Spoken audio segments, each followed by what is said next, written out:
जिला में खिलल हर नाम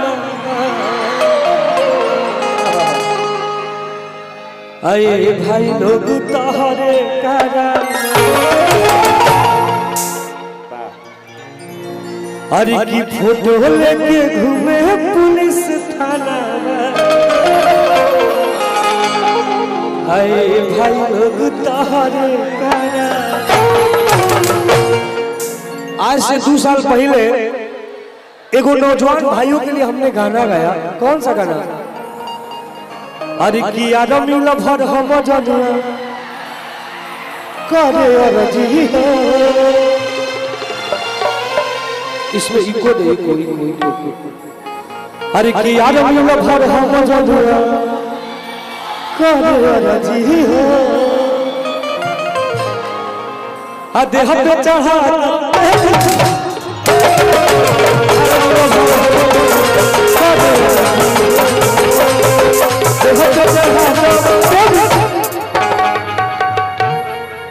एगो हमार गाना इनका कि आने दो हमको शासन में रसियन बटवा देंगे राशन में। वाह। कभी हमारे कृष्णा बेदर्दी जी लिख देते हैं कि हमरा एल से खेल गईले दिल कहाँ से कहिले हई टुनटुनवा के अकेल कहिले हई तेल कहाँ से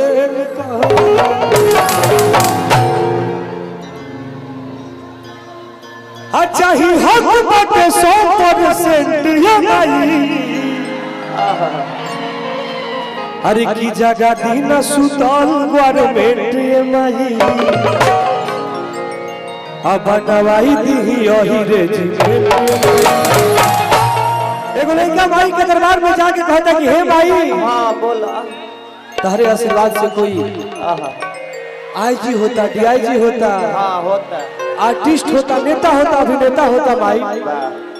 ए भरल सभा में आके और अपना लड़का के उठावो कहता कैसे कैसे हो? अरे की सब के बिगड़ी बनावेलू अपना दये माई तो गावे आवे न सुरवा सजा दे।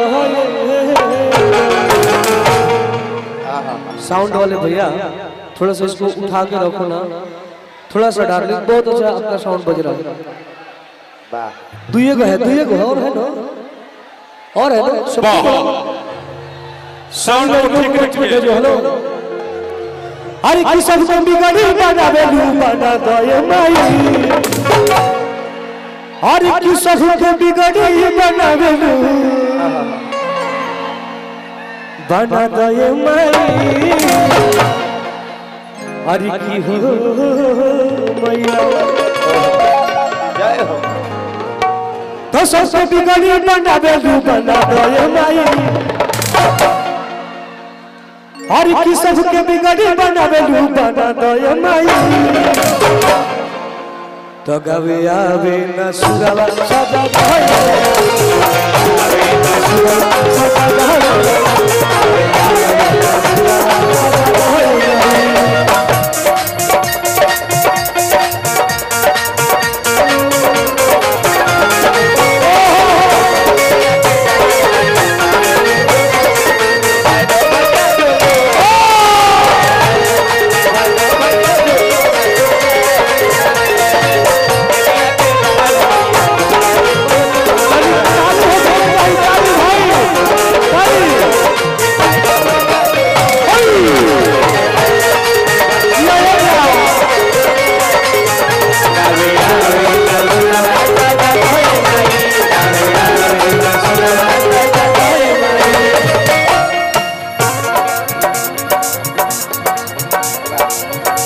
यही में वो भाव लगता गाना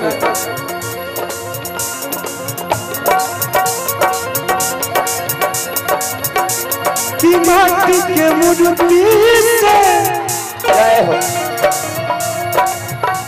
कि माटी के मूर्ति से कटेली मुस्कानी के।